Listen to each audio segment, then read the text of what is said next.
It all boils down to the team as well, yeah. Like how tight the team is, because kitchen is not a one person's thing, right? It's like it's like an orchestra where if it is a teamwork, and if one person messes up, the whole kind of music just.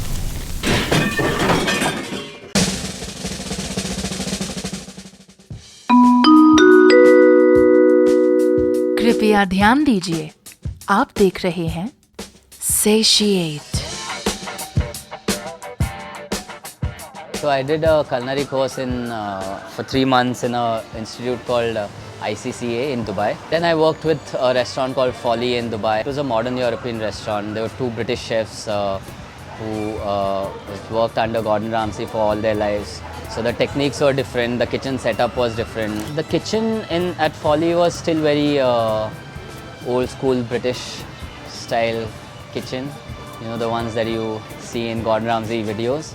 Bombay Canteen was a very Indian kitchen at its core, but they still use the proper techniques, do 200-250 covers a night. It was like watching someone play a piano or what, you know, their setup and their, no matter how busy it is, no matter how many orders are lined up, they would just still fucking pull off the dishes, and they would do it in a very neat, tidy, organized way. Of course, Chef Hussain at Bombay Canteen, who everyone used to look up to. He was a sous chef back then. It was really fun working with him. He worked in some amazing places before he came here. And when he used to be at the past, when he used to run the service, it was a fun experience. It is not easy being a cook, right? It's not easy standing every day, 10 hours, 12 hours sometimes. And it's a demanding job, and you have to be on your toes. You have to be always on your A game. So I think, and it's a most thankless profession, being a line cook. It's not easy at all. So cooking is not an art, it's a craft, right? Thing that you develop over the years. It's not something that you're born with, and that is inspiring. Because of this is what I've grown up eating. My father's sister is married to a Karnataka family, and kind of food was very close to my heart. I feel that South Indian food is not as well presented as North Indian food is, especially even abroad. Now things are changing, but we're used to eating your biryanis and tikka masalas and the same butter chickens everywhere. That's how grossly misinterpreted our Indian food is, where we think it's just that.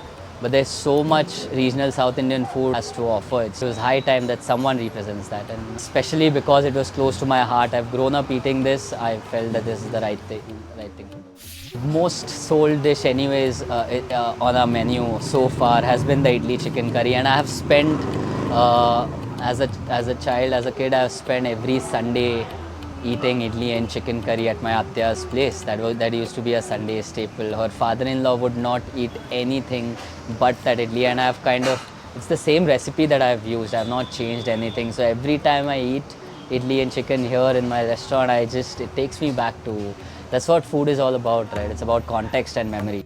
Our idlis are special because of the kind of the batter we make. The ratio of urad dal to rice is very different from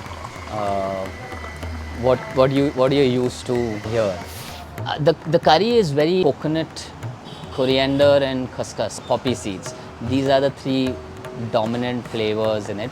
Coriander seeds, fresh coconut and khaskhas. And coconut is something that's used extensively in Kundapur, Mangalore region of Karnataka, the coastal Karnataka belt.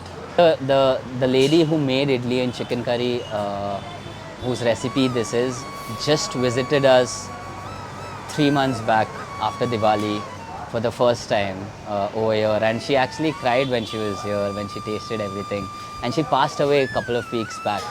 So I mean, I'm really glad that she could at least once come and taste it before. Yeah, it was a very emotional moment for all of us. I mean, she came into the kitchen, she was looking at everyone, she tasted it, and she was kind of, she almost passed, you know, she passed out, and she was kind of fainting with emotions. And Kottu paratha, which is a classic Tamilian street food. Shredded and diced parota that's tossed in chicken gravy, some chicken, some chilies, some ginger and egg, and it all just comes together. Yeah. It's usually on the streets of Tamil Nadu you'll see a massive plancha, and there'll be a guy who would It's like how you see pav bhaji carts here doing that noise and tak tak tak tak tak. So that's how a kottu paratha is made.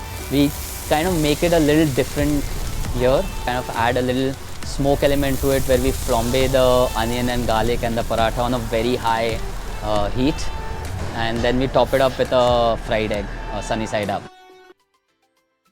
We'll do a ghee podi dosa, which is kind of a new thing on the menu, but it's working for us now. And it's a very traditional Chennai style ghee podi dosa. That's kind of taken an inspiration from this place in Chennai called Rayer's Mess, which is like a 100-year-old institution. Podi prawn, which is kind of one of those dishes which we try to experiment a little bit and play around with. Use a classic tempura batter to fry these, so they become really nice and crispy. Then it's stretched with a Nellore podi here. Nellore is a town in Andhra Pradesh where they make very mild but very interesting black sesame podi. It's just black sesame, a little bit of chili and urad dal, and we top it up with a chili vinegar kind of a dip, and then we garnish it with curry leaves.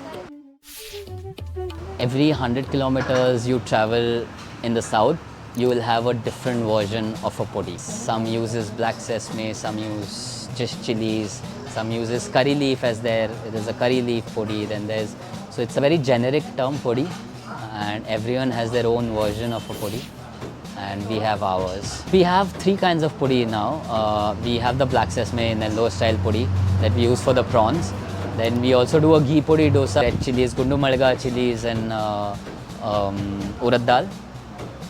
And then we also have our kadle pudi, which is like a Karnataka style pudi inspired, which is actually my partner's mother's recipe.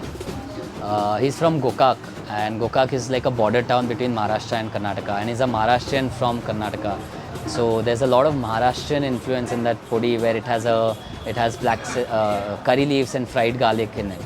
So that's a very, very different kind of kadle pudi that we do, that we also retail now. The aim is always to do good food and to reach out to as many people as possible. If these kind of idlis and this honest South Indian, regional South Indian food reaches out to more and more people in this country and overseas, then I'm a happy guy. That's the plan.